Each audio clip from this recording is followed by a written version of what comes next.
कोशिश थी और सुबह से यहाँ पुलिस फोर्स का मौजूद होना यही दिखाई दे रहा था कि लोगों को यहाँ नहीं बैठने दिया जाएगा। इधर डॉक्टर रितु सिंह है, उनके साथी है, पुलिस फोर्स है और साथ में ये तस्वीरें हैं कि उनको यहाँ से हटाया जा रहा है। यहाँ पे इस धरने को नहीं लिया जाएगा। ऐसे ऐसे जितने भी लोग उनके समर्थन में हैं उन लोगों को पूरा बस में भरा जा रहा है। डॉक्टर रितु सिंह को भी लेकर जाया जा रहा है। डॉक्टर रितु सिंह पूरा अपनी कोशिश कर रही है कि उनको ना लेके जाया जाए, लेकिन उनको भी लेकर जाया जा रहा है।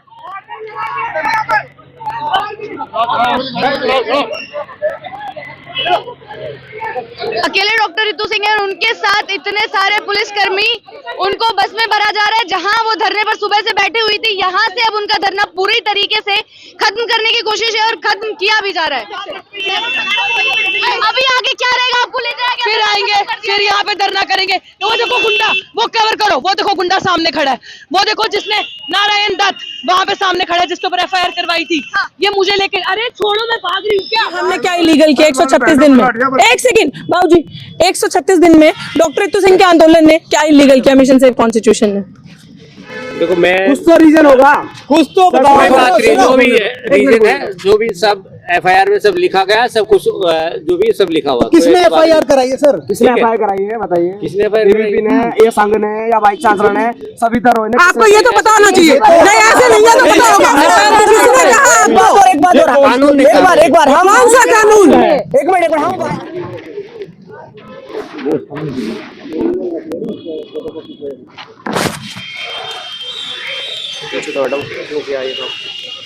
कोई बात नहीं, मैं सबको बता देती हूँ कि देखो हमारा जो भी था मैंने कंप्लेन दे दी है SHO साहब को। मुझे पता चला SHO साहब यहाँ पे मेरी जान माल को खतरा है, सिक्योरिटी। मैं सिर्फ इस टाइम पे जब मैं वॉशरूम जाती हूँ नहाने धोने के लिए, जब मैं थी नहीं यहाँ पे, ये अपनी ड्यूटी कर रहे हैं, ना जाने किस तरीके की ड्यूटी है।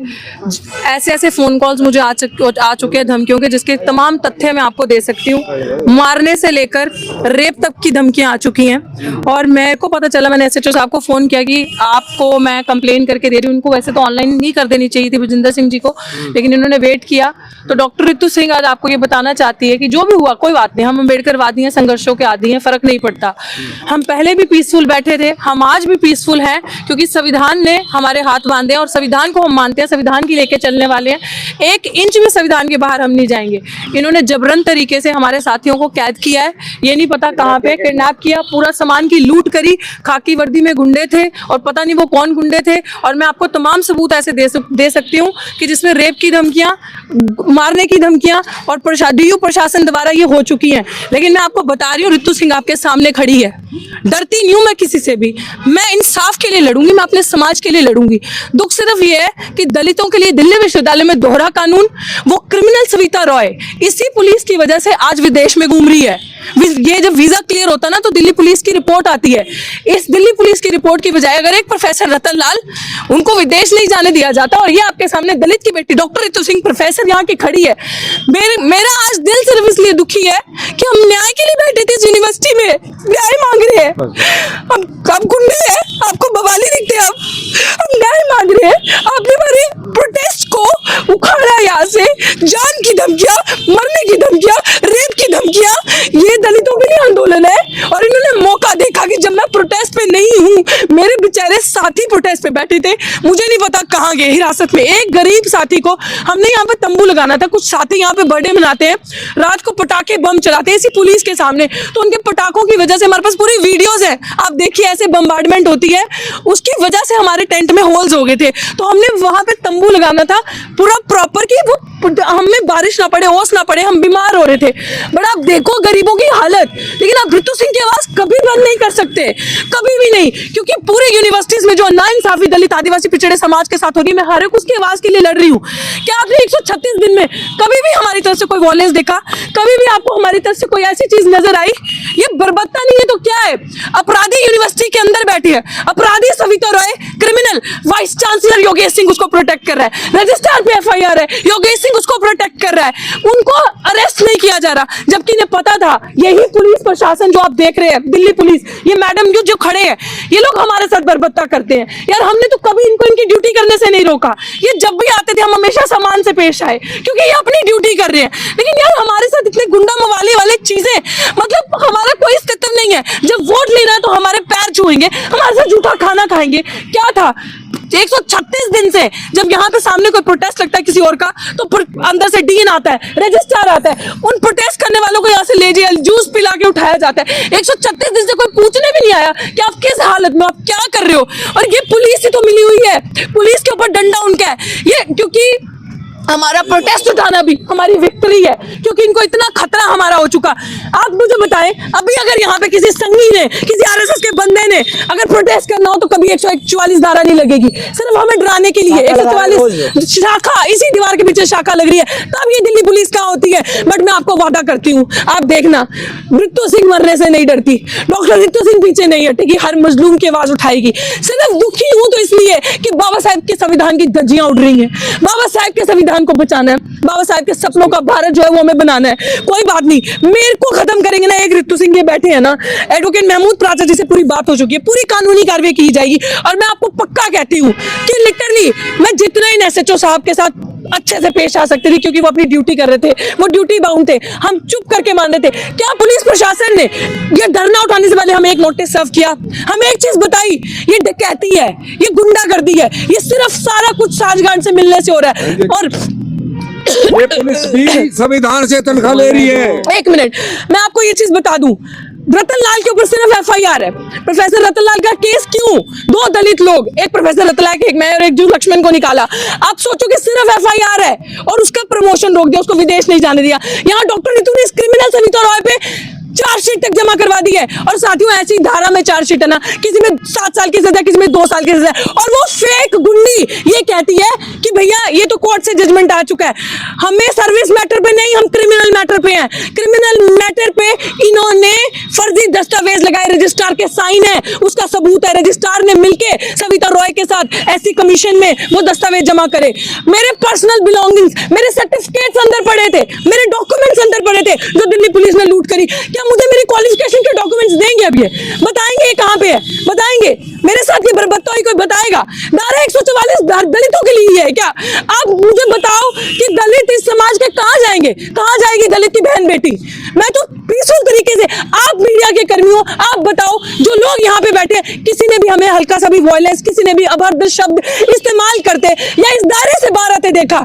जब भी हमने 2 प्रदर्शन यहाँ पे किए, हमने पूरी, इतनी पुलिस प्रशासन की सिक्योरिटी नहीं दी जितनी हमारे अपने वॉलंटियर्स थे। हमने कायदे में रह के, कानून में रह के किया। लेकिन क्या इस यूनिवर्सिटी को ऐसे ही बिकने दे? क्या टैलेंट इस यूनिवर्सिटी के अंदर नहीं रहेगा? वो लोग इस यूनिवर्सिटी में आएंगे जो पैसा देकर आ रहे हैं, आरएसएस के गुंडे इस यूनिवर्सिटी में आकर रहेंगे। हम नहीं रह सकते इस यूनिवर्सिटी में, हमारा कोई अस्तित्व नहीं है इस यूनिवर्सिटी के अंदर। अब एसएचओ साहब यहाँ पे खड़े हैं, पुलिस प्रशासन पे कार्रवाई होगी। कल आप सारे साथी हमें कोर्ट में मिलो, मैं आपको बताऊंगी कि कड़ी से कड़ी कार्रवाई की जाएगी। जिन्होंने भी कानून की उल्लंघना करी है वो लोग हिरासत के पीछे जाएंगे। अब इन्होंने हमारे सब्र का बांध तोड़ा है, इन्होंने इस तरीके की हरकत की है। एक दिल्ली यूनिवर्सिटी की प्रोफेसर हूं मैं, जो योगेश सिंह का कद है, जो सविता रॉय का कद है, वो मेरा कद है।